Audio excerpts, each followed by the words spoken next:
Tutazungumzia tu nadharia. Lengo letu ni kwenda kuzungumzia maisha ya vijana kubadilika. Tunaenda kuzungumzia ajira kuundwa. Tunaenda kuzungumzia uchumi kujengwa kwa mikono ya Watanzania wenye ujuzi. Ndugu wanahabari,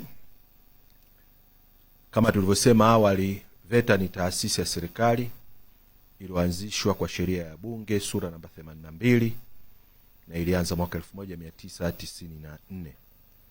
Na majukumu yetu ni utoaji wa elimu na mafunzo ya ufundi stadi, ugharamiaji pamoja na uratibu wa elimu hii hapa nchini. Lakini kwa wepesi kabisa na kwa lugha nyepesi tunasema kwamba VETA ndiyo mzalishaji wa watu wanaoenda kujenga Tanzania kwa vitendo. Na hii inajidhihirisha katika maeneo mbalimbali. Nyumba tunazoishi, majengo tunayotumia, umeme tunaotumia kwenye majumba, tunapata mafundi stadi ambao wanaenda kutumika katika kuhakikisha kwamba wanatusaidia katika utekelezaji wa shughuli mbalimbali. Na ndio maana katika haya yote sisi kama VETA dira yetu ni Tanzania yenye mafundi mahiri na wa kutosha. Lakini sambamba na hilo, kama VETA tuna kauli mbiu yetu ambayo tunasema ufundi stadi fursa kama zote kwa watu wote. Na hili linajidhihirisha kwamba sisi kama VETA tunahitaji Watanzania wote waweze kushiriki katika kupata ujuzi utakaowasaidia katika kutekeleza shughuli zao za kila siku. Ndugu wanahabari, katika serikali ya awamu ya 6 chini ya uongozi wa Mheshimiwa Daktari Samia Suluhu Hassan, Rais wa Jamhuri ya Muungano wa Tanzania, elimu ya ujuzi ambayo tunasema elimu ya amali imepewa nafasi kubwa na nafasi ya kipekee sana, na kama muhimili wa ajira, uzalishaji na maendeleo ya taifa letu. Na katika kulisisitiza hilo, naomba ninukuu maneno machache ya Mheshimiwa Rais katika hotuba yake ya ufunguzi wa Bunge la 13 mnamo tarehe 14 Novemba mwaka 2025 Dodoma. Na nukuu: kwa kuwa zaidi ya 60% ya watu wa nchi ni vijana, tutaweka kipaumbele kwenye sera na programu zinazopanua fursa za kiuchumi, kutengeneza ajira na kazi, kuongeza wigo wa hifadhi za jamii na kuwajengea kesho iliyo bora zaidi. Vile vile, kupitia vyuo vyetu vya ufundi stadi, VETA tutaongeza programu maalum za mafunzo ya ufundi stadi, kuunganisha programu hizi na miradi ya kimikakati kama reli ya kisasa yani SGR, uendelezaji wa bandari, uchumi wa buluu, madini na gesi, ili vijana hawa wapate uzoefu na waweze kuajirika. Aidha, tutaweka mazingira kuhakikisha tunakuza vijana kwenye uongozi kwa kuwezesha vyuo vyetu kufanya mafunzo ya ulezi na ukuzaji wa vijana kwenye uongozi, yani mentorship. Mwisho wa kunukuu. Kauli hii ya Mheshimiwa Rais inaonyesha na inaweka dira ya mustakabali wa taifa letu. Hii ina maana kijana anayepata ujuzi leo anapata nafasi ya ajira na kazi kesho. Katika kutafsiri haya kwa vitendo, VETA ndiyo inahitajika kuhakikisha kwamba masuala haya yote yaliyoelezwa na Mheshimiwa Rais yanatokea, na sisi kama VETA tunabeba jukumu kuu la kutoa elimu na mafunzo ya ufundi stadi ambayo yatahitajika kwa umuhimu mkubwa katika uzalishaji viwandani na kwenye sekta zote za kiuchumi, kwa kuzingatia maelekezo na maelezo ya Mheshimiwa Rais wetu wa Jamhuri ya Muungano wa Tanzania. Ndugu wanahabari, kama tulivyosema awali kwamba tunakuja kuainisha fursa zilizopo na shughuli ambazo tumekuwa tukitekeleza kwenye maendeleo ya taifa letu. Serikali kupitia VETA imeongeza fursa sana kwenye ile eneo la mafunzo ya ufundi stadi kwa kujenga, kupanua vyuo vya ufundi stadi hapa nchini, kufanya maboresho kwenye mitaala, kuhakikisha kwamba tunabuni programu mahususi za kuwawezesha vijana, wanawake na makundi maalum mbalimbali katika jamii kupata ujuzi utakaowawezesha kushiriki kikamilifu kwenye shughuli za kiuchumi na kijamii hapa nchini. Kwa machache na ambayo tutakwenda kuyawasilisha, ndugu wanahabari, eneo la kwanza ni ujenzi na upanuzi wa vyuo vya ufundi stadi hapa nchini. Kwa sasa hivi VETA tuna jumla ya vyuo 80 hapa nchini ambapo vipo katika wilaya na mikoa mbalimbali. Vyuo hivi ni ongezeko ambalo limefanywa na serikali katika kipindi cha miaka 5 iliyopita na katika kipindi ambacho kinachokuja, ambapo sasa hivi tunaenda pia kuongeza vyuo vingine 65, 64 vikiwa katika wilaya na kimoja cha mkoa wa Songwe. Ujenzi huu wa vyuo hivi 65 unaoendelea kutekelezwa katika wilaya mbalimbali unaenda kutumia takriban bilioni 100 na ambazo serikali imeshaanza kuzitumia, na ujenzi upo katika hatua mbalimbali katika wilaya na mikoa huu wa Songwe. Lengo la serikali ni kuhakikisha kwamba fursa za upatikanaji wa elimu na mafunzo ya ufundi stadi unakuwa karibu na wananchi, na ndio maana serikali iliona kuna haja na nia kubwa ya kuhakikisha kwamba kila wilaya nchini inakuwa na japo chuo kimoja cha ufundi stadi ambacho kiko chini ya VETA na kinatoa mafunzo kulingana na mahitaji ya ujuzi unaohitajika katika wilaya husika au mkoa husika.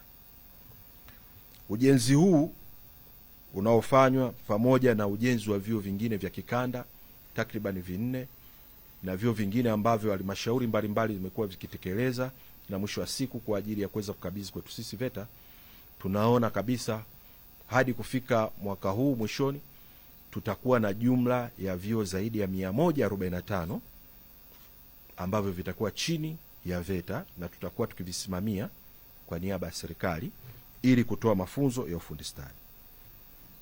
Na vyuo hivi vinapofika 100, zaidi ya 145, lengo ni kuhakikisha tunaongeza udahili na fursa kwa wananchi hususan vijana kupata ujuzi katika maeneo mbalimbali.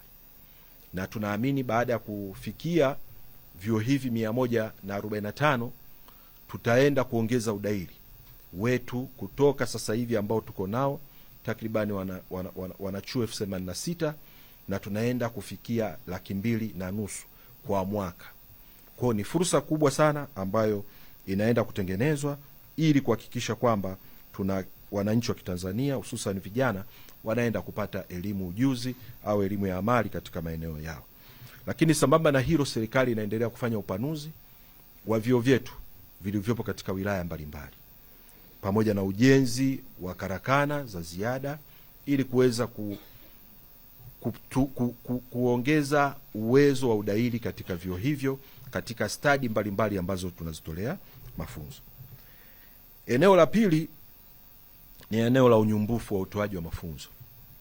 Kama tunavyokumbuka kupitia sera ya elimu toleo la 2023, dira yetu ya mwaka 2050, lakini mpango mkakati wa kuendeleza ujuzi ambao uko hapa nchini pamoja na ilani ya Chama cha Mapinduzi ya mwaka 2025 inahitaji elimu yetu kuhakikisha inakuwa na unyumbufu.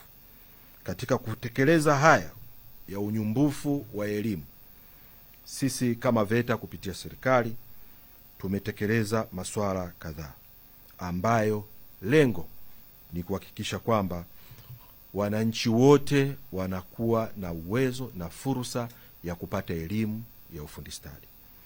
Na sisi kama nilivyosema awali, sisi kama VETA tunasema VETA ni ya wote na tunahitaji wananchi wote bila kutizama elimu yao, bila kutizama jinsia, bila kutazama hali, lakini pia na mahali walipo. Swala ni kuhakikisha kwamba wanapata fursa hii na wana uwezo wa kupata elimu na mafunzo ya ufundi stadi. Yapo ambayo tumeweza kuyafanya katika kuboresha na kufanya na kutekeleza unyumbufu huu. Cha kwanza katika hili eneo ni kufanya uboreshaji wa utaratibu wa kujiunga na mafunzo ya ufundi stadi hapa nchini. Katika hili eneo, hapo awali kama VETA tulikuwa tuna mitihani ambayo tunaiweka kwa ajili ya wananchi kuweza kuomba, lakini mwisho wa siku wanaenda sasa kupewa mtihani wa kupimwa kwamba nani tumchague, nani atakosa hii nafasi. Sasa hivi kigezo hiko kimeondolewa. Sasa hivi ni kwamba wananchi wanaomba na baada ya kuomba wanachaguliwa. Na katika kuchagua tunatizama sifa na vigezo mbalimbali. Na hata sasa hivi baada ya kutoa kipengele hicho, wananchi takribani 18,875 waliomba kuweza kujiunga na mafunzo ya ufundi stadi.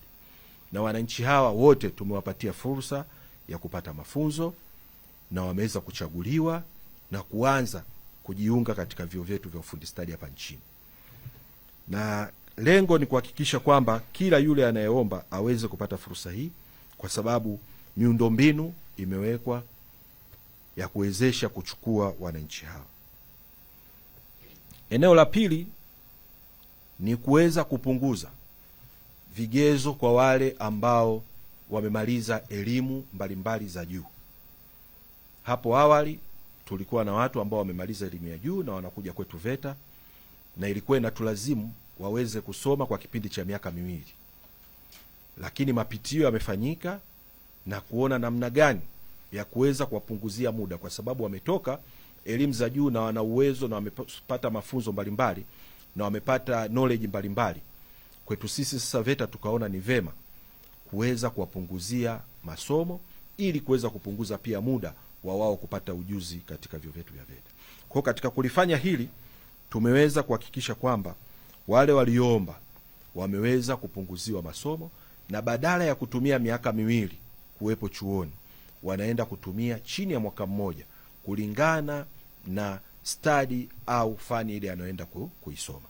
Lakini pia tumetizama huyu amemaliza elimu hiyo, yeye ana knowledge ipi katika masuala mazima ya ufundi. Kwa hilo tumelitizama na kuhakikisha kwamba tunaenda kupunguza muda ili kuwezesha sasa wao kuweza kupata mafunzo na kuingia kwenye soko la ajira kwa haraka. Na hili katika kulitekeleza sasa hivi tuliweza kupata wale waliohitimu takribani 134 ambao walitoka kwenye ngazi za juu, wenye degree, masters, wenye diploma, na wote tumewapatia fursa na kuweza kuwapunguzia muda na kuona masomo ambayo walikuwa wameyasoma ili kuweza kuhakikisha kwamba wanapata ujuzi ule unaohitajika. Na katika hili eneo napenda kuhamasisha wale ambao wamehitimu na wanaona kwamba muda wa kuja kusoma katika vyuo vya VETA ni mwingi, basi fursa hii imetolewa na kuhakikisha kwamba wao wanatumia pia muda mchache wa kuweza kupata stadi mbalimbali, na mwisho wa siku waweze kwenda kuingia katika soko la ajira, wajiajiri au kuajiri wengine ili kuweza kutekeleza shughuli mbalimbali za kiuchumi. Eneo lingine ni katika kuhakikisha wenzetu wenye mahitaji maalum ambao wamekuwa wakihitajika kupatiwa fursa nao. Tunaamini kwamba watu wenye mahitaji maalum, wenye ulemavu hawawezi kusoma mafunzo ya ufundi stadi hapa nchini, au hawawezi kuwa na ujuzi fulani wa kuwawezesha kutekeleza shughuli kadhaa. Kama VETA tumekuwa tukitekeleza, lakini sasa hivi tumepanua wigo zaidi na kuhakikisha wale wote wenye mahitaji maalum wanaohitaji kupata mafunzo ya ufundi stadi basi wanaweza kupatiwa mafunzo na ujuzi ili na wenyewe waweze kwenda kushiriki kwenye shughuli mbalimbali za kiuchumi na za kijamii. Na katika kupitia hilo, kwa sasa hivi tulikuwa na maombi takribani ya watu wenye mahitaji maalum 195. Na maombi hayo wale wote waliokuwa wameomba wameweza kupatiwa fursa hiyo ya kuweza kujiunga na vyuo vyetu. Lakini serikali kupitia VETA ikaona pia ili kuweza kuhakikisha fursa hii wanaweza kupatiwa na wenyewe waweze kupata mafunzo, wanafunzi hawa wote waliochaguliwa, serikali imeenda kuwaondolea ada kwamba watasoma bila kulipia ada, Mzazi tu atakuwa na gharama kama za kuhakikisha amefika chuoni, lakini upande wa ada ni jukumu la serikali na serikali inaenda kulipia ada hizo. Kwa hiyo nipende tu kutoa rai kwenye hili eneo kwa wazazi, walezi na wananchi wale wote ambao wana watu wenye mahitaji maalum na wanaona kwamba inawezekana watu hawa wakapata mafunzo ya ufundi stadi, basi waje kwenye vyuo vyetu vya VETA tuweze kujadili, tuweze kushauriana na wenyewe waweze kutumia fursa hii, wapate ujuzi na mwisho wa siku waweze na wenyewe kujiajiri au kuajiriwa au kujiingizia kipato. Na hii itatuwezesha kuhakikisha kwamba ile tunaosema kwenye dira, kuwa na taifa jumuishi na ambalo tuna uwezo wa kuweza kuzalisha, kufanya uzalishaji na kupata kipato. Kupitia hili tunaliona tunaenda kutekeleza na tunaenda kulihakikisha wananchi wanapata fursa hizi na waweze kuzitumia kwa kadri inavyotolewa. Eneo lingine tumeongeza fursa katika kuhakikisha kwamba tunatoa mafunzo ya ufundi stadi kwa muda pia wa jioni. Wapo wananchi ambao muda wao wa mchana wanahitaji kwa kufanya shughuli nyingine. Sasa unaweza kukuta walikuwa wanapata changamoto za kuja kushiriki mafunzo ya muda mrefu kwetu sisi na kuwapelekea kukosa hizi fursa za mafunzo ya ufundi. Sisi kama VETA tumekwenda sasa hivi kuanzisha masomo ya jioni kwa wale wanaosoma muda mrefu, na fursa hii ni kuhakikisha kwamba muda wa mchana waweze kufanya shughuli mbalimbali na jioni waweze kushiriki kupata mafunzo na kupata ujuzi na kujiendeleza zaidi ili waweze kutekeleza shughuli zao mbalimbali katika ubora ule unaohitajika. Na katika ile eneo tulitoa fursa kwa vijana 1741 na hadi sasa hivi vijana 1050 wamesharipoti na kuanza. Kwa tunatoa tu rai kwa wale ambao walikuwa na wenyewe wamepata fursa hii kuweza kuitumia fursa hii vizuri na kuweza kuhakikisha kwamba wanapata ujuzi ule unaohitajika kwa muda ambao wao pia wanauhitaji. Eneo lingine ni kufanya uratibu katika eneo la utunuku. Sisi kama watoaji wa mafunzo ya ufundi stadi hapa nchini tunatoa mafunzo ya muda mfupi katika stadi mbalimbali hapa nchini. Zile stadi hapo awali tulikuwa tunatoa mafunzo haya na kuwapa watu tunuku za kutambua kwamba huyu mtu amepata ujuzi huu, lakini pia kama certificate of attendance. Swala hili serikali imelifanyia kazi na kuhakikisha kwamba mtu anapopata muda wowote au anapokuwa amepata fursa ya mafunzo ya kusoma kwa muda mfupi, basi yale mafunzo yake yaweze kutambuliwa. Kwa kupitia mrekebu wetu na activity anayefanya urekebu wa utoaji wa mafunzo ya ufundi hapa nchini, kulikuja na mpango wa kuwa na accumulate credits, yani alama zinakuwa accumulated. Yule anayesoma short course anakuwa na uwezo sasa wa kusoma short course katika vipengele tofauti tofauti au module tofauti, lakini mwisho wa siku anaweza kuja kupata tunuku kubwa kutokana na kila alichokisoma kwa muda mchache au katika muda mfupi. Na hili tunaendelea kulitekeleza na tunaenda kuhakikisha kwamba wananchi wanapata fursa za kuweza kuingia muda wowote kupata ujuzi, kutoka muda wowote, lakini ujuzi wake kutambulika na mwisho wa siku kumwezesha kuweza kutambuliwa katika maeneo mbalimbali. Eneo lingine tumeweza kuja sasa katika kuhakikisha unyumbufu huu upo ni kuja na mifumo ya kielektroniki ambayo itamwezesha mwananchi kusoma elimu ya ufundi stadi popote atakapokuwepo, kwa kutumia simu janja, kwa kutumia vishikwambi, kwa kutumia kompyuta. Popote alipokuwepo, atakapokuwa na network, basi ana uwezo wa kuingia na kusoma stadi mbalimbali za ufundi stadi. Na hili tumelifanya ili kuhakikisha kwamba wananchi wengi sasa hivi wanatumia simu janja. Sasa badala ya kuenda kutumia hizi simu janja kwenye kutizama vitu tu tofauti tofauti katika mitandao tofauti, tumeona ni vema swala hili tukalipa kipaumbele, wananchi wakatumia simu zao kusoma, kujifunza ufundi stadi, ambapo anaenda kutumia hizi simu yake kusoma nadharia. Anapohitimu kwenye upande wa nadharia, upande wa vitendo anaenda kwenye chuo chochote kilichopo karibu naye cha VETA kwa ajili ya kwenda kufanya sasa practical. na baada ya kufanya hilo inamwezesha sasa kujaribiwa, na anapohitimu atapewa tunuku kama mwanafunzi mwingine ambaye ameingia katika vyuo vyetu. Na hili jambo tulikuwa tumelifanyia kazi kwa muda mrefu. Tulikuwa na mfumo unaitwa VETA somo au visomo. Mfumo huu sasa hivi umeshafanya kazi takriban karibuni miaka 5-6, na sasa hivi tumeona sasa una uwezo wa kutekeleza kwa kuchukua wananchi wengi kuweza kusoma kwa kupitia mfumo huu.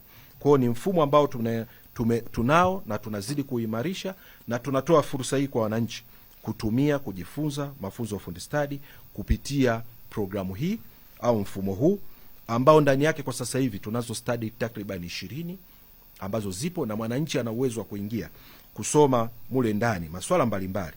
Mtu anaweza akaingia akasoma masuala ya huduma za chakula, masuala ya mapishi, masuala ya umeme, masuala ya magari, stadi mbalimbali. Ana uwezo wa kuingia na kujifundisha na kusoma kwa kufuata zile modules zilizowekwa mule ndani, na mwisho wa siku itamsaidia sasa kupata utunuku au kupata cheti cha VETA baada ya kujaribiwa na kufanywa majaribio. Lakini sambamba na hilo, kama VETA tumekuja sasa hivi na mfumo mwingine ambao tunatoa fursa. Tunajua wapo vijana wanaosoma katika vyuo vyetu wanahitimu, lakini wapo wananchi wa Kitanzania ambao wanafanya shughuli mbalimbali za ufundi hapa nchini. Sisi kama VETA sasa hivi tumekuja na mfumo unaitwa Fundi Connect. Mfumo huu lengo cha kwanza ni kuwatambua mafundi waliokuwepo hapa nchini katika shughuli mbalimbali, lakini mfumo huu lengo lake pia ni kuhakikisha tunaweka link au daraja kati ya mafundi na watu wenye kuhitaji huduma. Unaweza uko nyumbani kwako una shida ya fundi bomba. Sasa ili uanze kupambana na huyo fundi bomba unaanza kuulizia kwa watu tofauti tofauti. Sasa tumeandaa mfumo kwa kupitia wadau wametusaidia, tumeandaa mfumo huu. Huu mfumo utakuwa nyumbani kwako, unaingia unasema, bwana mimi niko Dodoma wilaya fulani, nahitaji fundi bomba. Utapata mule ndani listi ya mafundi bomba waliokuwepo na utafanya nao communication, atakuja atatengeneza, ataondoka. Ni sawa sawa na hizi huduma ambazo sasa hivi tunazipata za kama kupata huduma za taxi, una request unapata. Kwa hiyo utakuwa una request pia kwa hayo mafundi. Lakini tumeweka katika huo mfumo uuzaji pia wa bidhaa. Tunajua tunao mafundi wengi sana wanaotengeneza bidhaa bora na bidhaa nzuri, na namna ya kuweza kuwasaidia kupata masoko na namna ya kuweza kupata fursa za masoko, tumeona kupitia mfumo huu watakuwa na uwezo wa kuweka bidhaa zao wanazozitengeneza na kuziuza, na kuweza kutafuta pia wanunuzi kupitia mfumo huu, na mwisho wa siku kuwawezesha sasa kupata soko la bidhaa zao wanazozitengeneza. Kwa hiyo tunaamini kupitia hili wananchi watapata fursa kubwa ya kuweza kuuza bidhaa, lakini pia kupata huduma kwa wale wenye kuhitaji huduma, lakini pia na wale wenye kutoa huduma.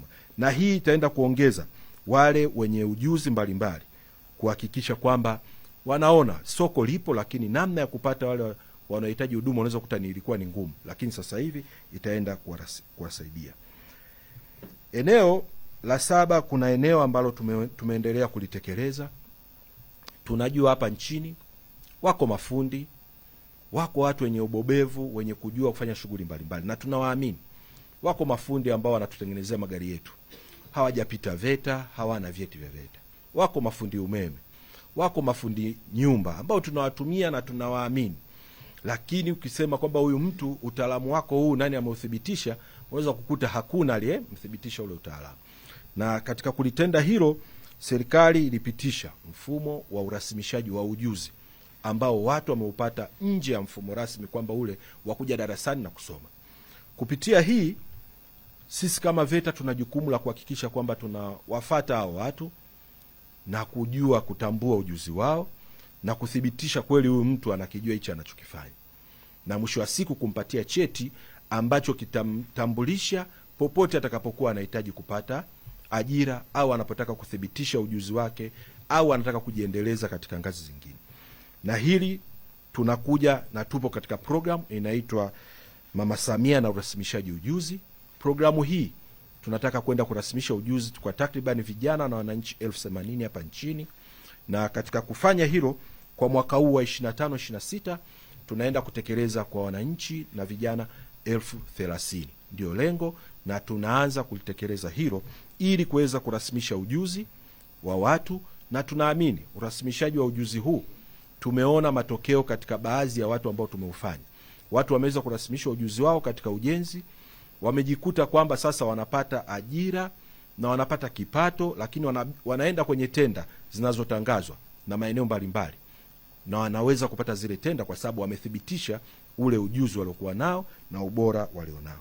Kwa hiyo ni fursa kubwa kwa vijana na mafundi ambao wako hapa nchini, na tutaendelea kuhakikisha kwamba wote wanapata fursa hii na kuweza kutambuliwa ujuzi wao uliokuwepo. Eneo lingine, tunakwenda kuhakikisha kwamba tunaenda kutoa mafunzo kwa wajasiriamali waliokuwepo hapa nchini. Tunajua wapo babalishe, mamalishe, wapo mafundi nguo, mafundi seremala mbalimbali, makada mbalimbali na stadi mbalimbali ambao wamejifunza na kupata kujua hivi vitu, lakini unaweza kukuta tunatakiwa tuwaongezee ujuzi au elimu ya ujasiriamali. Katika kufanya swala hilo, tuna mpango wetu wa ufanyaji wa utoaji wa mafunzo haya ya kukuza ujasiriamali kwenye sekta isiyo rasmi, na katika hili eneo mpaka sasa hivi tumeshatoa ujuzi huo kwa takriban wananchi 740. Lakini lengo letu sasa hivi ni kuhakikisha kila mwaka tunatoa ujuzi huo kwa wananchi 2000 kila mwaka katika kipindi cha miaka 5. Kwa tunaamini kila mwaka hawa wajasiriamali watakuwa wanapata ujuzi. Na nipende tu kutoa rai kwa vijana na wanawake waliojiunga na kujiweka katika vikundi, tuweze kuja na wakaomba kwetu sisi VETA, na sisi VETA kupitia ofisi zetu, kupitia vyuo vyetu vilivyopo katika mikoa na wilaya mbalimbali, tutaenda kuwapatia ujuzi huo, kwa mafunzo ya ujasiriamali, lakini na mwisho wa siku waweze kuongeza ubora wa utoaji wa huduma wanazozifanya, na mwisho wa siku kujiongezea kipato. Lakini pia nipende kumalizia tu hapo kwenye hizi fursa. Kuna jambo hapa katikati pia lilijitokeza na ambalo limekuwa likiongelewa. Wapo wale wanafunzi ambao wanaosoma katika vyuo vyetu vya ufundi stadi, ambalo lilikuwa likizungumziwa wanavaa uniform na wanahitajika kuvaa uniform. Sasa kufanyia hilo na kupitia hilo, serikali ilitoa maelekezo na VETA tumeweza kuyafanyia kazi. Sasa hivi swala hili la uniform linaenda kuondolewa, kwa sababu tumesema VETA ni kwa wote, hatutizame umri. Kwanza ukuta mtu mwingine alikuwa anaogopa kuja kwetu sisi VETA kusoma, ana miaka 50, ana miaka 60, au mwanahabari unaona sasa tumekuambia bwana njoo, au umeona kuna fursa ya kusoma ukahisi kwamba ukija pale kwetu unapigwa uniform, unaogopa, unaona sasa hili sitaliweza. Sasa hivi hilo jambo linaenda kuondolewa, na tutakachokuwa tunakitekeleza ni kwamba watu watakapokuwa kwenye karakana zao, maeneo yao ya kujifunzia mule ndani ya chuo, kuna mavazi watakokuwa wanayavaa mule ndani, kwa sababu tuna karakana na maeneo watakuwa kuna mavazi wanaoyavaa akiwa mule. Lakini mwisho wa siku itawawezesha, tunajua umma utajitokeza, kwa sababu unaweza kukuta watu walikuwa wanaogopa hili swala ya uniform. Ndugu wanahabari, nipende kuongelea maeneo mengine ambayo ya kimkakati zaidi na ambayo tunayafanya, na ana fursa kubwa sasa hivi pia ambayo tunayafanya kwa kupitia wadau mbalimbali. Sasa hivi VETA tuko na wadau ambao tunashirikiana nao kwenye sekta mbalimbali katika kuhakikisha kwamba tunawapa vijana na wananchi na makundi mengine fursa pana zaidi ambazo zitawezesha kupata ujuzi utakaowezesha kuingia katika sekta muhimu, lakini pia na sekta zenye kipaumbele zaidi hapa nchini kuweza kupata ajira, lakini pia na kuweza kujiajiri katika hizo sekta. Katika haya tunao miradi ambayo sasa hivi tunaitekeleza. Tunao mradi wa kwanza tunaita mradi wa ujasiriamali wa vijana kwa mustakabali wa chakula na kilimo.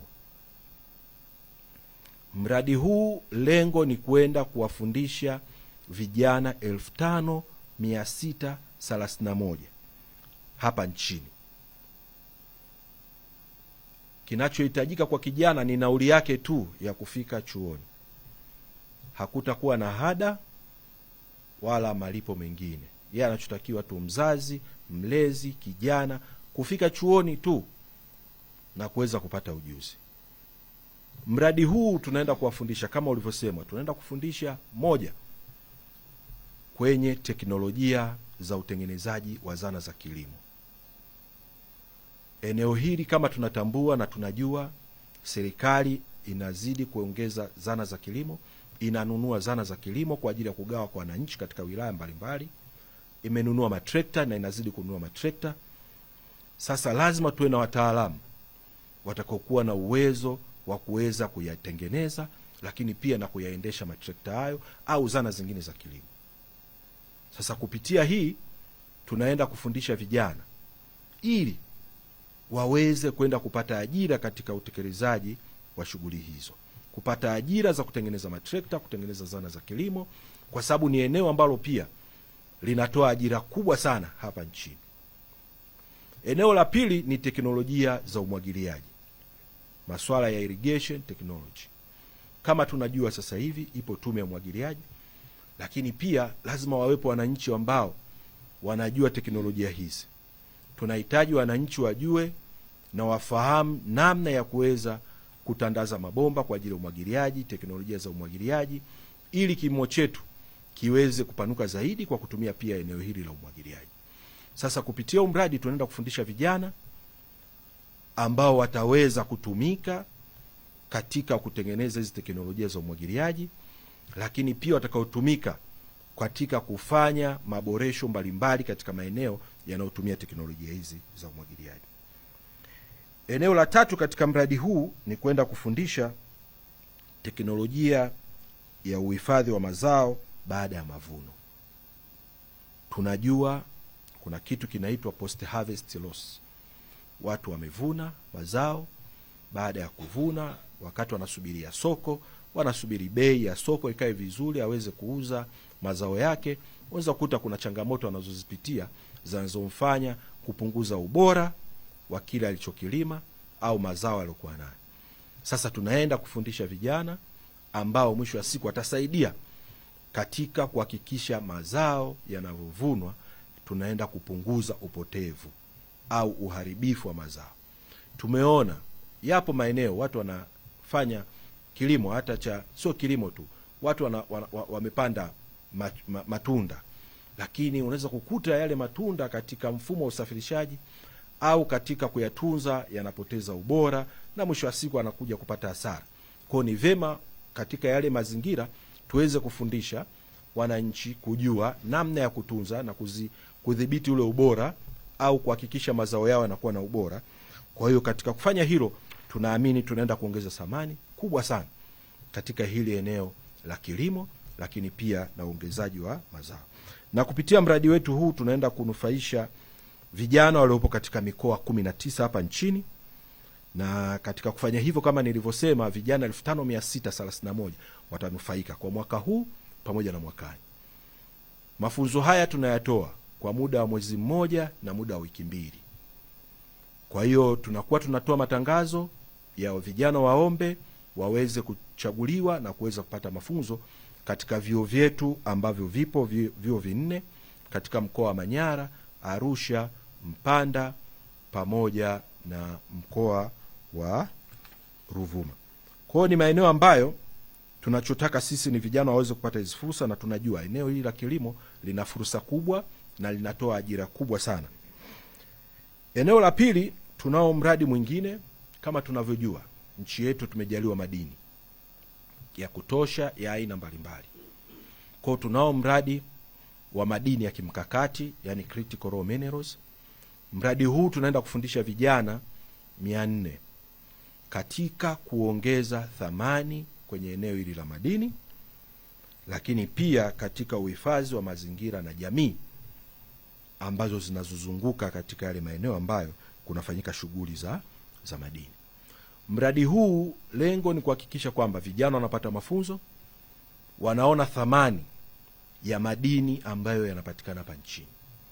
Leo hii tunaongelea madini mbalimbali, lakini unaweza kukuta vijana hawajajua thamani ya haya madini na umuhimu wa haya madini mbalimbali ambayo yapo. Kwa kupitia mradi huu ambao tunaenda kufundisha vijana takriban 400, lakini pia baada ya mradi huu tutakuwa na uwezo wa kuendelea kutoa mafunzo, kwa sababu kupitia mradi huu wakufunzi wetu takriban 25 wanaenda kupatiwa mafunzo nje ya nchi ili kuendeleza na kufanya sustainability ya utoaji wa mafunzo haya ya ile eneo la madini na kuhakikisha wananchi wanapata fursa hii vizuri. Lakini pia tunayo fursa nyingine ya mafunzo ambayo tunaifanya na wenzetu TACAIDS, ambapo kupitia mradi huu tunasema watimiza malengo.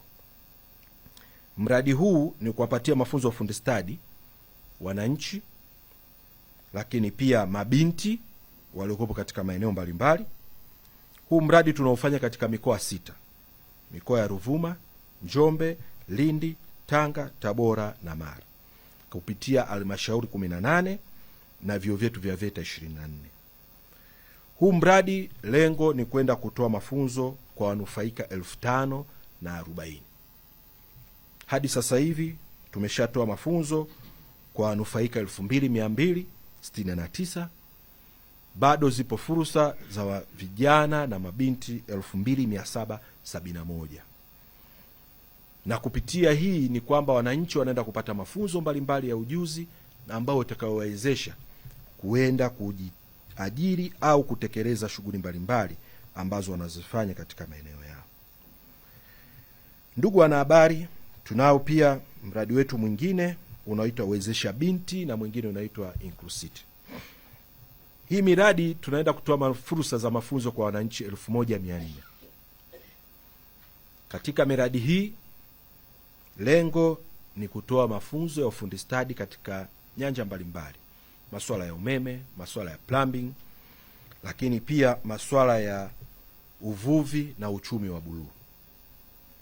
Tunataka wananchi waliokuwepo katika maeneo kanda ya ziwa, lakini wanaokuwepo katika maeneo ya bahari kuweza kujua manufaa ya mazingira waliokuwa nayo, kuweza kujua masuala ya uvuvi, kuweza kujua masuala ya kilimo cha mwani, ni manufaa yake na nini unaweza ukakifanya kuongeza value ili mwisho wa siku uingize sokoni. Sasa ni fursa kubwa na ni fursa ambayo itaenda kuajiri mwisho wa siku, watu wakipata ujuzi inaenda kuajiri wananchi wengi na watatumia fursa hii katika kupata mafunzo. Lakini sambamba na hilo tunaenda kutoa pia mafunzo katika kupitia mradi huu wa utengenezaji wa simu. Tunajua wananchi wengi wanatumia simu na simu hizi zinaharibika.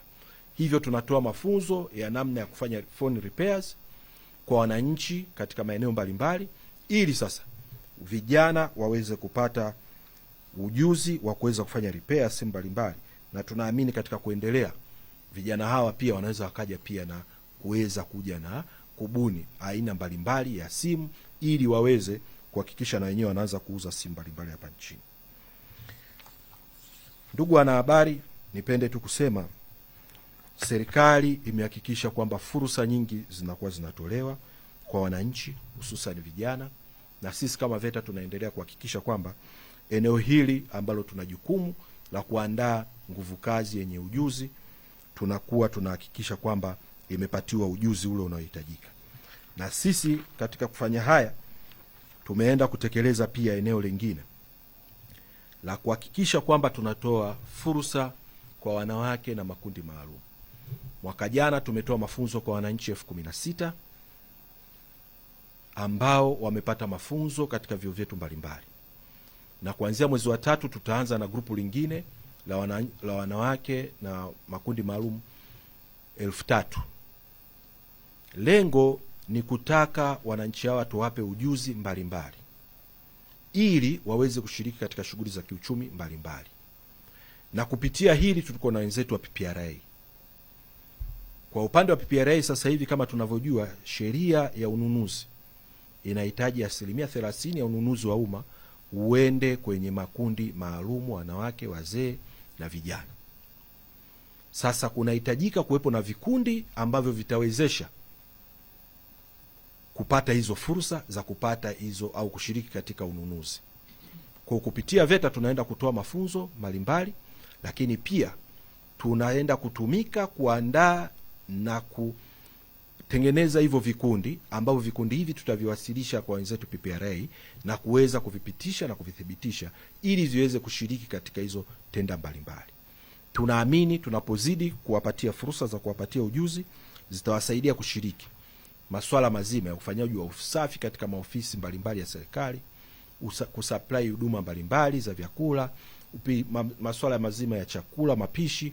Tunaamini kupitia haya yote tunaenda kutengeneza wananchi ambao wataweza kushiriki katika shughuli pia za serikali na kujipatia pia kipato.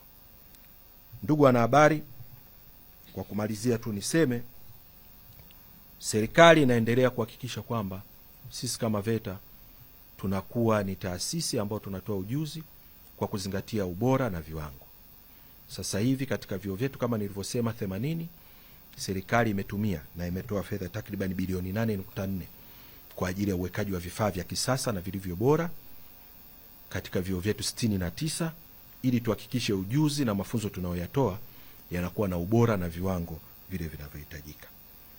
Sambamba na hilo, tunaendelea kufanya tafiti mbalimbali kujua kila wilaya wanahitaji kupata mafunzo gani au ujuzi gani, ili wananchi waliokuwepo katika yale maeneo wapatiwe ujuzi utakaowawezesha kushiriki kikamilifu kwenye shughuli za kiuchumi na za kijamii zilizopo katika yale maeneo. Na katika hili tunaamini tunaenda kufungua zile wilaya kutekeleza vitu vyao. Unaweza kukuta kuna wilaya zinafanya kilimo vizuri, lakini tunataka tuwafundishe zaidi kwenye kuongeza thamani ya mazao wanayoyapata. Au kuna watu wanaofanya madini au watu wanaofanya shughuli za usafirishaji, basi tuwaongezee ujuzi na mwisho wa siku waweze kunufaika na kile kilichopo katika mazingira yao. Na katika kupitia hayo tunaendelea kuhakikisha na sisi kama VETA kushirikiana na wadau na kushirikiana pia na wananchi wengine ambao wanao ujuzi ili waweze kuhakikisha kushirikiana na sisi katika kutoa mafunzo. Na pia sasa hivi tunajua kuna miradi ya kimkakati mingi ambayo inatekelezwa hapa nchini. Na hii miradi inahitaji wananchi wawe na ujuzi. Tunao mradi wa SGR. Kuna mradi unakaribia kukamilika wa bwawa la Mwalimu Nyerere. Kuna miradi inaongelewa na Mheshimiwa Rais ya masuala mazima ya madini. Tunaongelea gesi asilia. Miradi hii ikianza kutekelezwa, tunahitaji wananchi waweze kushiriki kupata ajira katika ile miradi na kufanya kazi katika ile miradi. Sisi kama VETA tunaendelea kuhakikisha kwamba miradi hii inahitaji watu wenye ujuzi unaotambulika kimataifa. Na sisi kama VETA tumeingia katika mpango wa kuweza kutoa mafunzo yanayotambulika, ujuzi mwisho wa siku unaotambulika kimataifa. Tumeanza mpango huu katika vyuo vyetu viwili na tuna vyuo vingine 14 ambavyo tumeviweka kama Center of Excellence kwa ajili ya kutoa mafunzo ambayo yatamwezesha mwananchi kupata ujuzi utakao unaotambulika kimataifa, na ambapo utamsaidia sio tu kuajiriwa au kupata kazi hapa nchini, kuenda kupata kazi katika mataifa mengine na kujiingizia kipato kutoka mataifa mengine, na yeye aweze kurudisha fedha hizo kama ni fedha za kigeni kuziingiza hapa nchini na sisi kuweza kuimarisha uchumi wetu. Ndugu wanahabari, sisi kama VETA tunaishukuru sana serikali na tunazidi kuitekeleza utekelezaji huu wa shughuli mbalimbali za serikali. Tunaenda kushirikiana kama mlivyosikia katika ahadi za siku 100 za Mheshimiwa Rais. Alisema anaenda kuhakikisha kuna kupo na mpango mkakati wa mashirikiano baina ya vyuo na vyuo vya ufundi na ufundi stadi hapa nchini ili kuboresha na kuwezesha utoaji wa mafunzo unaoendana na mahitaji ya soko, yani mahitaji ya viwanda na waajiri. Na mpango ule ulizinduliwa kupitia Wizara yetu ya Elimu, Sayansi na Teknolojia tarehe 9 Februari na Mheshimiwa Makamu wa Rais. Huu mpango lengo ni kuhakikisha kwamba mafunzo tunayoyatoa sisi katika vyuo vyetu vya ufundi stadi basi yawe yanaendana na mahitaji kule ya soko la ajira, waajiri na viwanda. Na hivyo sasa kwenda kuimarisha ubora wa mafunzo, lakini pia na kuongeza fursa zaidi za ajira. Tunapokuwa na mwingiliano mzuri baina ya waajiri na viwanda na sisi tunaotoa mafunzo, maana yake vijana wanaokuja kusoma kwetu watakuwa wanaenda viwandani, wanapata mafunzo zaidi, na wanapopata mafunzo zaidi wanapata pia fursa za kuona namna shughuli zinazofanyika kule, na wao kuona urahisi na wepesi wa kupata ajira, lakini pia na wao kujiajiri pale wanapokuwa wamehitimu. Ndugu wanahabari, nipende tu kusema dunia ya leo haihitaji vyeti pekee. Inahitaji watu wenye kufanya kazi na wenye ujuzi. Nipende tu kusema ujuzi ni mtaji, ujuzi ni kazi na ajira, ujuzi ni kujitegemea, na ujuzi ni heshima. Nawahamasisha vijana kujifunza na kupata ujuzi ili wapate ajira, waweze kujiajiri na hata kuajiri wengine, na mwisho wa siku watakapokuwa wanajiingizia vipato, naamini tunaenda kutekeleza lile jambo la serikali la kuhakikisha kwamba nchi yetu ifikapo 2050 tunakuwa na uchumi wenye thamani ya $1 trilioni, kwa sababu kila mwananchi atakuwa na kipato kupitia ujuzi ule aliopata. Sisi tunasema kupitia serikali hii ya awamu ya 6, sisi VETA tunaenda kuwa injini ya uzalishaji wa ajira, ujuzi na uchumi shindani. Ninawaomba wanahabari muendelee kuwa mabalozi kuelimisha jamii kuhusu fursa hizi ambazo tumeziainisha na zile zitakazokuwa zinazojitokeza zaidi ambazo tunazidi kuzitafuta ili Watanzania wazijue, na serikali itahakikisha vijana wanapata ujuzi mbalimbali ili waweze kushiriki shughuli mbalimbali za kiuchumi. Tunaamini mustakabali wake au mustakabali wa vijana uko katika mikono yao. Pindi wanapopata ujuzi utawasaidia, lakini pia sisi kama VETA tupo kwa ajili ya kuwezesha hilo na kuhakikisha vijana wanapata ujuzi hapa nchini. Tunasema ufundi stadi, fursa kama zote kwa watu wote. Asanteni kwa kunisikiliza.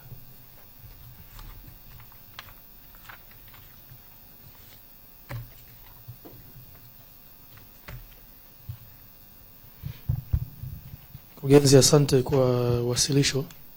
Sasa tunapokea maswali kutoka kwa waandishi wa habari.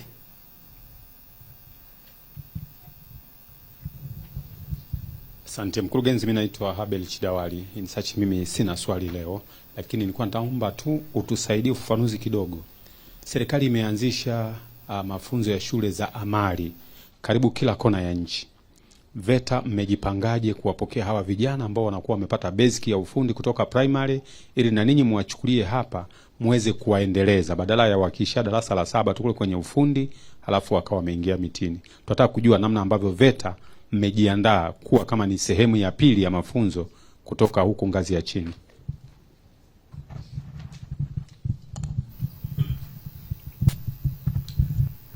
Naitwa Richard Mwekenda kutoka CCM Blog na Kamanda wa Matukio Online TV. Kwanza hongera kwa mikakati kubwa ambayo itakuza ajira. Mimi nitakujua maana kuna mafunzo mengi mmeanzisha. Wasiwasi wangu uhaba wa wakufunzi.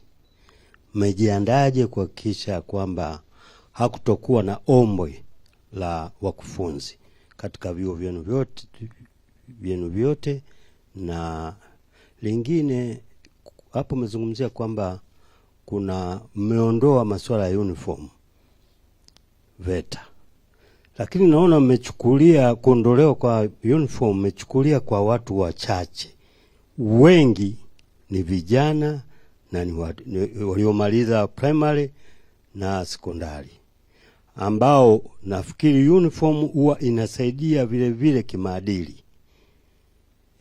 Na vile vile likinawasaidia uniform kuondolea tuseme usafiri. Wengi wao walikuwa nalipa nauli ya mwanafunzi.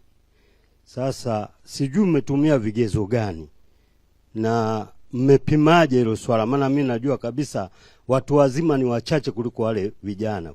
Hamoni kwamba mkuwatendea haki au nani watoto na vijana?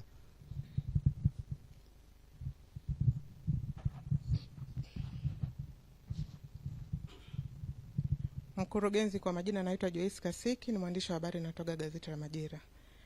Nilitaka kufahamu kwamba ni njia zipi ambazo mnazitumia kuwapata wale mafundi ambao hawajapita vyuo vya VETA. Lakini swali la pili sijasikia ukilizungumzia, lakini nimeshawahi kuona katika maonyesho ya Sabasaba kulikuwa kuna program ya kuwafundisha watoto wadogo kabisa. Kwa jinsi ambavyo niliona watoto waliipenda sana, lakini pia ina maana kubwa katika mchango wa malezi, makuzi yao na ukuaji wa ubongo kwa ujumla. Na kwa kifupi, hata hiyo siku nilimpeleka mwanangu akajifunza. Inaonekana watoto wanapenda sana hiyo program, kwa sababu kesho yake akaniambia, mama, twende tena wote, sijamaliza mafunzo yangu. Kwa hiyo inaonekana ni programu nzuri. Muendelezo wake ukoje, na nyinyi kama VETA mmelenga nini?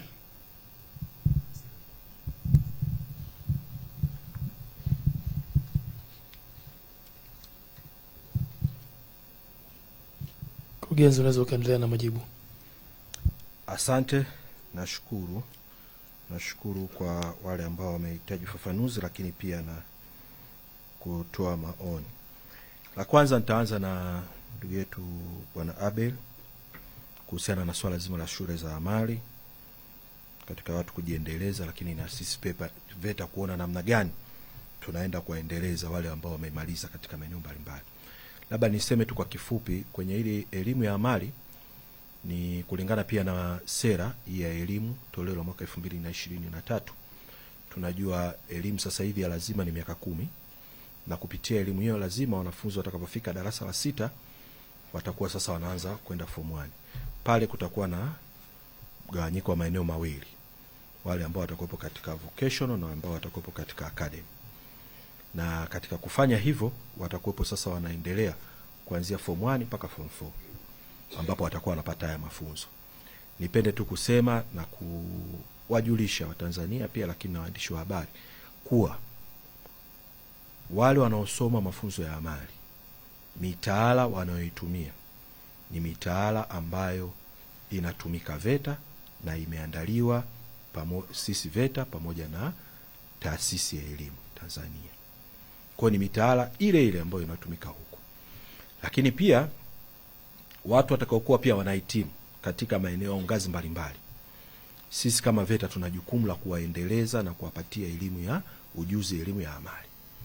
Na sasa hivi pia serikali imeenda kuongeza wigo na kuweka vizuri hili swala kwamba zile sekondari pia za amali ambazo zitakuwa zipo karibu na vyuo vya VETA, basi wanakuwa na uwezo wale wanafunzi kupata muda wa kuweza kushiriki katika mafunzo katika vyuo vyetu vya VETA vilivyo karibu nao, ili kuweza kuhakikisha kwamba wanapata ujuzi zaidi na wanapata ubora, na mwisho wa siku wanapohitimu wanakuwa na ubora ule unaohitajika pia kwenye soko la ajira. Kwa hilo niombe tu kusema kwamba VETA kama VETA pia sisi tunashiriki kikamilifu katika kuandaa watu hawa wanaosoma katika shule za amali, lakini pia na mipango ya serikali katika kuhakikisha elimu hii ya amali inatolewa katika ngazi tofauti. Eneo la pili ilikuwa ni Bwana Richard, masuala ya wakufunzi. Nipende tu kusema ili eneo serikali, kama nilivyosema, tunaishukuru sana serikali kuweka msisitizo, na msisitizo huu tu sio katika vifaa, hadi eneo hili la wakufunzi. Sasa hivi VETA tunao wakufunzi takriban 1700, na sasa hivi tunavyoongea serikali imetoa pia vibali vya wakufunzi 777. 200 na kitu wenzetu wa Secretariat ya Ajira wameshaanza michakato ya ajira. 500 tuko kwenye uchambuzi kwa ajili sasa ya kwenda kutangaza, ili wananchi wenye sifa za kuwa wakufunzi waweze kutumia fursa hiyo na kupata ajira. Kwa sasa hivi tuko nao, lakini tunaendelea tena. Mwaka ujao zipo nafasi zingine. Matarajio yetu mpaka tunapofika mwaka 2028 tuwe na wakufunzi takribani 1400 kwa VETA. Kwa swala la wakufunzi lisije likatutia uoga, lakini pia ni eneo ambalo tumeliona tunazidi kulifanyia msisitizo. Ndio maana mnaona tumeweka hadi mafunzo ya jioni ili kuwezesha kutoa mafunzo. Lakini sambamba na hilo, katika ile eneo pia sasa hivi VETA tunasema tunao mpango VETA na mafundi mahiri tunawatumia wale watu waliokuwepo katika maeneo mbalimbali wenye ujuzi na wenye uwezo wa kufanya shughuli mbalimbali. Yupo fundi magari, ana uwezo, hajawahi kufika hata VETA, lakini ana ujuzi, na unampelekea gari lako analitengeneza vizuri. Na yuko pale, kuna vijana wanaenda pale anawafundisha. Sisi yule fundi tunaenda kumfanyia utambuzi wa uwezo aliokuwa nao, lakini pia tunaenda kumtumia kufundisha watu wengine na vijana na wananchi wengine. Kwa ni eneo ambalo lenyewe hilo tunaliona kabisa. Sasa hivi tunao watu hawa mafundi mahiri takriban 1000 na kitu ambao tunawatumia na tumeingia nao makubaliano na mikataba nao. Kwa tunaona kabisa urahisishaji wa utoaji wa ujuzi unavyokuwa unaenda vizuri. Kwa hilo lisitutie woga na tunaenda nalo vizuri, na serikali inahakikisha kwamba tunaliweka katika misingi na taratibu nzuri. Swala la kuondoa uniform, kwamba tumetizama grupu chache, tumetizama kwa mapana na limetizama vizuri.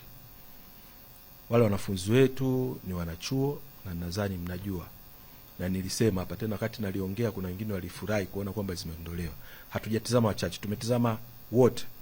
Na nipende tu kusema wanafunzi wanapokuja kwenye vyuo vyetu, hata kama linakuja swala la kulipa nauli, anacho kitambulisho kinachomtambua kwamba yeye ni mwanafunzi wetu na anasoma katika vyuo vyetu. Lakini pia sio kwamba kutokuvaa uniform basi watakuwa wanavaa tu katika namna wao wanapotaka kuvaa. Upo mwongozo ambao umeainisha uvaaji utakuwa ni nadhifu na wenye kuzingatia utamaduni wetu wa Kitanzania. Sio tu mtu atakuwa tu anavaa. Kwa ni vitu ambavyo vimezingatiwa na kutizama misingi na taratibu zetu, lakini pia na mila zetu za Kitanzania. Hatutaki watu kuwa watakuwa na vatu namna wanavyojisikia. Lakini pia katika hili eneo tumetizama, kwa sababu kama nilivyosema, tutakuwa kwa kifika kule chuoni kuna nguo watakazokuwa wanazifaa zinazowatambulisha wanapokuwa kwenye karakana zao. Moja ni kutaka kumjengea pia yeye mwanachuo kuanza kujifikiri, lakini na kujitathmini kwenye mazingira ya kazi. Amefika pale ni mpishi, ametoka nyumbani na nguo zake nadhifu vizuri kabisa. Akifika pale kwenye karakana yake atakavaa kama vile wapishi wengine wanavaa, kulingana na fani au study ile anayoisoma. Kwa hiyo tutakuwa tunataka tumjengee na kuanza kuzoea mazingira pia ya kazi. Kwa hilo tutaenda nalo na tumelitizama vizuri, na serikali imelitizama kuhakikisha kwamba tunajenga vizuri misingi na unadhifu kwa wale wanaovaa hizi nguo. Kwa dadangu Joyce amesema njia zinazotumika kuwapata wale ambao tunawafanyia utambuzi. Tunapofika katika kufanya utambuzi huwa tunatoa matangazo, na tunazo fomu ambazo watu wanajaza. Ile fomu ndani yake ina maswali ambayo yanataka mtu aeleze kwa kifupi. Moja, experience yake. Tunasema tunamtaka mtu mwenye experience labda zaidi ya miaka 3, lakini ni vitu anavyo uwezo wa kuvifanya. Kama tunakuja tunamtaka mtu anayepaka rangi, tunataka atuambie uwezo wake na vitu alivyofanya katika upakaji rangi. Kwa kuna fomu ataijaza na watu wetu watafanyia uchambuzi, na mwisho wa siku ataenda kukutana naye na kujadili naye na kuona namna anapofanya kazi. Eza yuko site, eza kama yuko gereji, au ni kama ni fundi nguo yuko kwenye eneo lake, watakaa naye, watapitishana naye na kuona vile anafanya. Na mule ndani ndo tunafanya pia na tathmini ya kujua nini anakifahamu, nini tumuongezee ili afahamu zaidi, na mwisho wa siku tu mpe utambuzi wa ujuzi aliokuwa nao. Programu ya watoto, na umeielezea tu vizuri kwamba tulivyokuwa Sabasaba tulikuwa na program za watoto. Na programu hizi nipende tu kusema, waandishi wa habari, tumezizoea kuziona kwa wenzetu nje za nchi. Tunaona watoto wadogo wakiwa wanafanya vitu mbalimbali. Ni programu ambazo kwa sisi VETA tumeanza nayo, tuliifanya katika maonyesho, lakini ni programu ambayo sasa hivi tumeitengenezea mkakati, na ni kitu ambacho tunaenda kutaka kukitekeleza katika vyuo vyetu vya VETA vilivyopo hapa nchini. Tunataka wananchi pale mtoto anapokuwa na muda, kama tunasema ni weekend, Jumamosi au siku za Alhamisi au shule, pale wanapokuwa na muda mchache, basi tunakuwa na study mbalimbali kama wale wanaotaka kujifunza viumeme wanapewa some hints za umeme, wale wanaotaka kujifunza masuala ya ushonaji wanapewa hints za ushonaji, wale wanaotaka useremala watapewa hints za useremala. Kwa hiyo ni kitu ambacho tulikifanya na tumekiona matokeo na manufaa yake, na ni kitu ambacho tumekiona tunahitaji kukijenga kwa wananchi na watoto, ili kuwajengea sasa kujua kwamba kuwa na ujuzi sio jambo liwe tu la option, ni kitu muhimu kuwa nacho kwa sababu kitakusaidia. Kwa hiyo ni programu ambayo sasa hivi tumeshaiandalia mpango, na mpango huo tunaenda kutekeleza kwa uchache katika vyuo vyetu vichache, na tutakuwa tunaupanua katika vyuo vyetu vingi. Lakini pia tutaenda kushirikiana pia na wadau mbalimbali wenye mashule mbalimbali, ili tuweze kutekeleza hili, kuwatengenezea vijana wa Kitanzania kuwa na ujasiri, kuwa na ubunifu, kuwa na uwezo wa kutenda vitu mbalimbali, ili kuweza kuishi vizuri na kuyamudu maisha. Nadhani kwenye hayo maswali nimekamilisha. Kama kutakuwa na nyongeza, karibuni. Sawa. Asante. Mimi nipende kuwashukuru na nipende kuwashukuru sana waandishi wa habari. Asanteni sana.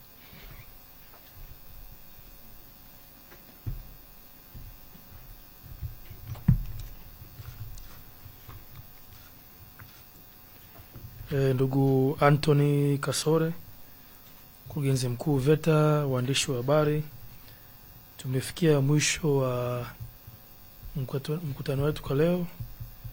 Niwatakie mchana mwema, lakini waandishi ningeomba mbaki kidogo, tuna jambo la tutaka tuzungumza na nyie. Karibuni sana.